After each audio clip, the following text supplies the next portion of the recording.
President Biden still hopeful Joe Manchin will come around despite the West Virginia senator's stunning rejections of his party's spending plan. So did Senator Manchin break his commitment to you? Senator Manchin and I are going to get something done. Thank you. So, but as Manchin faces backlash from Democrats, some Republican lawmakers have a solution. He doesn't fit well over there. We certainly welcome him to join us if he were so inclined. We would welcome him with open arms in our party. I hope he does. I've asked him to. I really believe he would be happier in the Republican Party. And Jeff Andrew would know that he did. He switched, as did the governor of West Virginia. Let's bring in Republican Congressman Mike Gallagher. Congressman, always great to see you. Do you think there's a shot at changing his mind, especially with the backlash that he got for standing up for his state? Well, I think it's unlikely. It is Christmas, so anything's possible, but I suspect even Santa is not that generous to us. Maybe the only thing that could convince him to switch or register as an independent and caucus with the Republicans, which is far more likely, is if the left, the far left, continues this relentless demonization of Joe Manchin. And I do think, I was listening to your segment about Aaron Rodgers, and obviously, I represent Titletown USA here. I do think that issue illustrates just how authoritarian the modern left is right now, and not open to free speech or dissent of any kind. And I think that relentless pressure turns off a lot of people who may not be card-carrying Republicans, are simply patriotic Americans that want to speak their mind and don't feel like, the science is settled on every single issue and we have to genuflect to the patron St. Anthony Fauci every single day. So maybe that convinces him, but I think it's unlikely. I suspect Mitch McConnell has offered him every single committee chairmanship that exists in the United States Senate. And one of the examples of what you're saying, Bill Maher, as liberal as it gets, but he sounds like he's doing Tucker Carlson's monologue sometimes. Meanwhile, just keep in mind, no high-fiving or dancing in the end zone yet.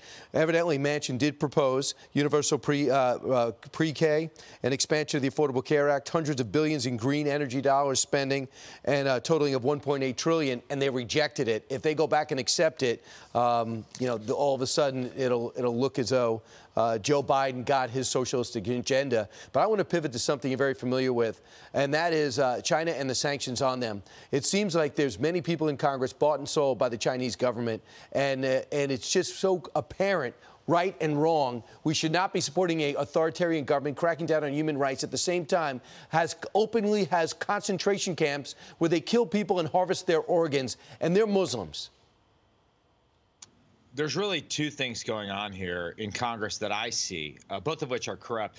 One is you have senators and members of the House, particularly in the Democratic Party, responding to corporate pressure and Wall Street money. And we know, for example, for the last 2 years, companies like Nike, like Apple, like Disney, lobbied against a Uyghur Forced Labor Prevention Act, which also brings me to the second thing. The other person who most strongly lobbied against that bill was former Secretary of State John Kerry, because he didn't want to increase the cost of solar panels because he's advancing this crazy climate change agenda.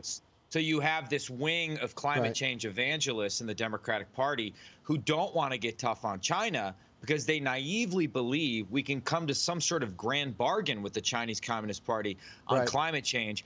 I can assure you, Brian, the Chinese Communist Party does not care about climate change. They're tripling down on coal-fired power plants right now. It is so naive, it's destructive, and it's undermining our military deterrent at a time we know that Xi Jinping is preparing to take over Taiwan. And don't stop talking about it. Real quick, China's also experiencing something they don't want to talk about, a massive slowdown in their economy, from real estate to big business. They are stifling free enterprise. They're stifling the little capitalistic principles that brought them to where they are today. That is our greatest hope. You open up the hood, China is suffering economically.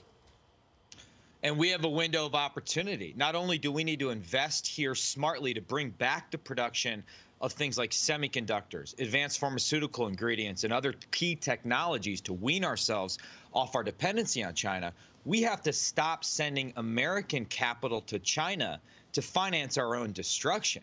That's absolute insanity. In fact, Brian, we need to start with American universities. I have a bill that would prohibit American universities from investing their endowments in China. And remember, these are tax-exempt entities that are propagandizing our kids against America in many cases. So there are things we need to do to get more prepared for a prolonged confrontation with China and stop financing our own destruction. And guess what? Republicans and Democrats should be agreeing on this. I'm sure you can get somebody on the other side of the aisle to go to bat with you, and that will get people's attention. It's not all about the dollar. It really isn't, or the yen. Thanks so much, Congressman. Have a great Christmas.